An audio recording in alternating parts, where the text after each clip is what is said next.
I'm not going to be stupid and say that a guy who's 6'7", 6'8", with his myriad of skills and championship pedigree, who just averaged 30 on 57% shooting in 11 playoff games, ain't no way in hell they going to win a championship. That's just ignorant. I'm not going to say that. What I'll say to you, Max Kellerman, is that I have my doubts, and I have strong doubts, and they're for several reasons. Number one, I'm on the record. I would not give Kawhi Leonard a long-term contract. I don't blame the Clippers if they do, but I wouldn't do it. Because even though I consider him a top 5 talent in the game when healthy, he's not a culture builder. He's a guy that grabs his lunch pail and does what he does. And at the end of the day, when the buzzer sounds, you know that when tip-off arrives, he shows up for practicing when you want to, working out when you want to, playing when you want to, and what have you. I just don't think that's a great thing. And from everything that we've been told, that's what he does. Nobody said he's a bad guy. Nobody said teammates dislike him or anything like that. I'm not trying to engage in that kind of cynicism. I'm simply saying, look at the games played. You know, the last few years, he hasn't played more than 60 games. I think the last 4 years. This man takes time off, and he operates to his own beat. And even though that works for him, it compromises everything else. It's similar to what I said, Max, if you recall, when Kyrie Irving was talking about we don't really need a coach. My response was, Kyrie might not, because he's electrifying. He's box office. But those other players did. And when Kyrie went down and Kevin Durant was looking for help, it was hard to find because of the lack of an experienced person on the sideline to make sure all of those dudes around them were ready. Now, I think Steve Nash will learn from that and be even better this upcoming year, and I think it helps that he's not going to have Mike D'Antoni on the bench with them, okay? But the bottom line is that was a hindrance. When I look at the Clippers, I think about Kawhi Leonard and how that hinders you. I also think about the fact that I'm thinking about Luka Doncic. And Luka Doncic in 6 of the 7 game series that they played, Max, 31, 39, 44, 42, 29, and 46. Where's the hell is the defensive ace that was Kawhi Leonard to do something about that kind of individual dominance? Because that's what Luka was doing to them, which is why the series went 7 games. We got to pay attention to that. We got to pay attention to significant competition in the Western Conference. The only reason why I wouldn't summarily dismiss what you're saying, Max, is because I happen to think that Ty Lue can make an argument that he's the best coach in basketball. That's right. Right now. I've been saying it. Because he's that good of a coach, and you've got some personnel around him, not to mention you got over that hump finally getting to the conference finals. The drafting of that kid Keon Johnson I like as well. I'm just looking at the Los Angeles Clippers. Do they have a chance? Yes. Would I bet my money on Kawhi Leonard?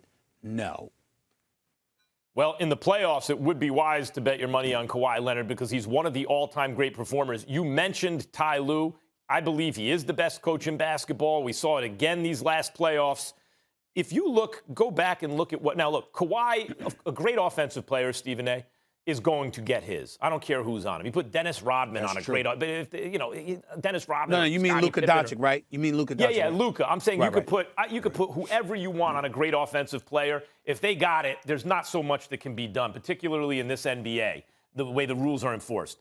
So, do you believe, yes or no, Kawhi is a great defensive player? I believe he's one of the greatest defensive players ever, even if he's not quite what he was a couple years ago defensively. I'll give you that.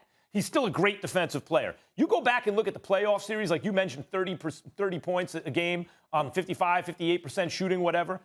Here are his playoff series, just going back to 2017. This is what he averaged in each series. 27, 32, 24, 33, 29, 30, 35, 28, 26, 24, 31.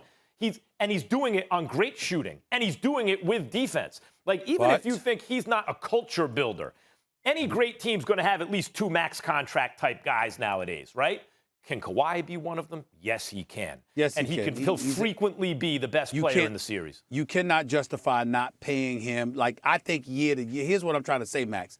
I have no problem with Kawhi Leonard's money.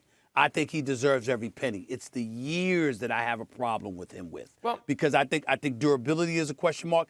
And I think his level of commitment towards being something more than just a great player plays a role in here. The thing But that's that why. That's why I like him, Stephen A., on the long-term deal, because if it was 1 or 2 years, maybe he doesn't win a chip with them. But remember, the Clippers have never won a chip. Okay, that's fair. Or even been there. You give him 4 years, I think he can get it done. Okay, that's fair, but that requires trust. And what I'm saying to you is that when you're in Kawhi Leonard's position, I personally believe you have an obligation to be more than just a great player. You got to be a leader. You got to be the face of a franchise. If LeBron James pulled a portion of the stuff that Kawhi Leonard has pulled, you never hear the end of it. we would be all over him. We would crucify him.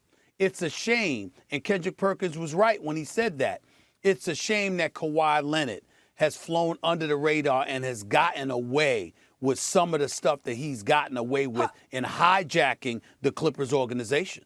But, Stephen, I think part of that is how he lays low. You know, he's not on social media, doesn't talk much, so he can't fly under people's radars. You know, and I just want to mention one thing, guys. He is just 30 still. I mean, when we're talking about guys, Steph's older than him, KD's older than him. I mean, we know the Lakers, so he still does have He's a superstar. talent. He's a superstar talent. And he's a champion. He's a superstar. He's a with multiple superstar teams. talent and a champion. I'm just talking about when you talk about building a culture long term, you can't have young guys around constantly seeing that stuff. You taking off when you want, you play when you want, and all of this other stuff. That's not a good thing to build around.